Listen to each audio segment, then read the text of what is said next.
ελευθερίες της, πιάνοντάς την στον ύπνο. Φίλες και φίλοι, θα προχωρήσω δίνοντάς σας το βίντεο ντοκουμέντο που μιλάει η ίδια Βρετανίδα δημοσιογράφος. Ακούστε την και δείτε την τι λέει ακριβώς και θα δώσουμε και ένα μικρό απόσπασμα για να θυμηθείτε τι είχε δηλώσει και ο Νόα Χαράρι. Λοιπόν, όλο δικό σας φίλες και φίλοι, απολαύστε το. Να είστε όλοι καλά.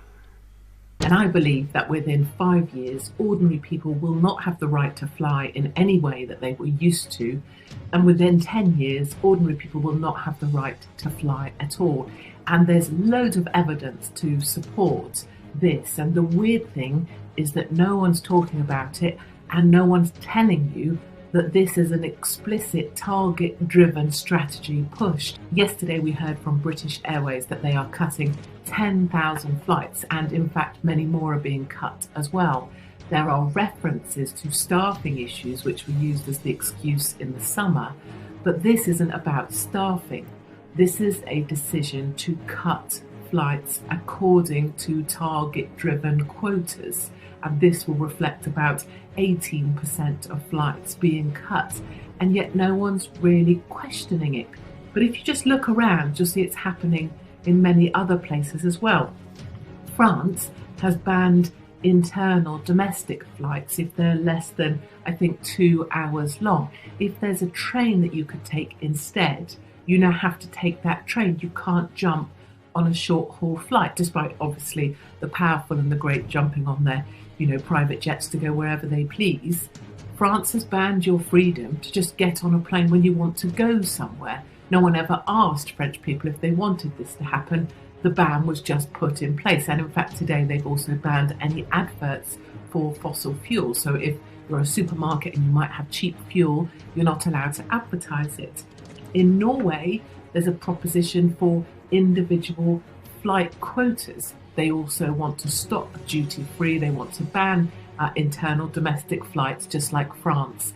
And they want to remove people's ability to fly more than X number of times per year. So another country with the same program in place. And the one country that is being very clear that this is nothing to do with staffing, nothing to do with some scheduling or efficiency, is Schiphol in Amsterdam. They are limiting flights to prevent emissions. I mean, the one thing I would say is at least they're being honest about it. But it's really dramatic. They're cutting flights back to 440,000 per year, which is a 20% cut. And it is very easy to see that if the global agenda was 20%, Schiphol, Amsterdam, has just gone straight to it and taken that hard line. They are also tripling the passenger tax, and the airport charges are going up by 37%.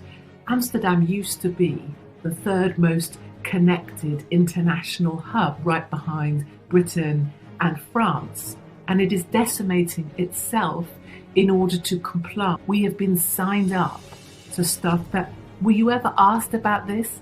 Were you ever asked, are you willing to give up your freedom to fly? Are you willing to give up your freedom to go where you want, when you want to go? Did anyone ever ask you?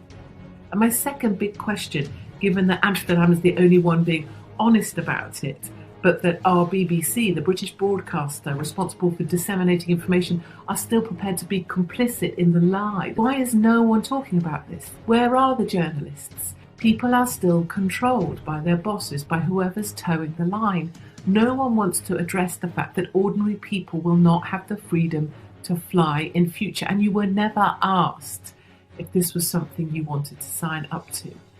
I also wonder how many more freedoms we have to lose before people stop just looking down and being complicit in the lie. And you can start to see how things like Extinction Rebellion were allowed to have such a free reign in central London, and also at airports, gluing themselves to the tarmac by their nipples. In the American Constitution, it talks about 3 fundamental rights: the right to life, the right to liberty, and the right to the pursuit of happiness. I wonder just how much pursuit of happiness people are going to have within 5 years, at the point where they've slept-walk into all of this. This stuff can be reduced dramatically through demand and supply levers. You can easily cripple supply by just chopping flight numbers, and you can cripple demand by making it so that people can't afford to pursue happiness. And if you look at what's going on with household bills, with inflation at 18%, with people no longer being able to afford ordinary life, you can see how that demand lever is also being pulled. People ask me all the time, so what? So what do we do about it? The first thing you can do is lobby those that you do listen to address this. And the second thing is be very clear in your own mind what is happening to us.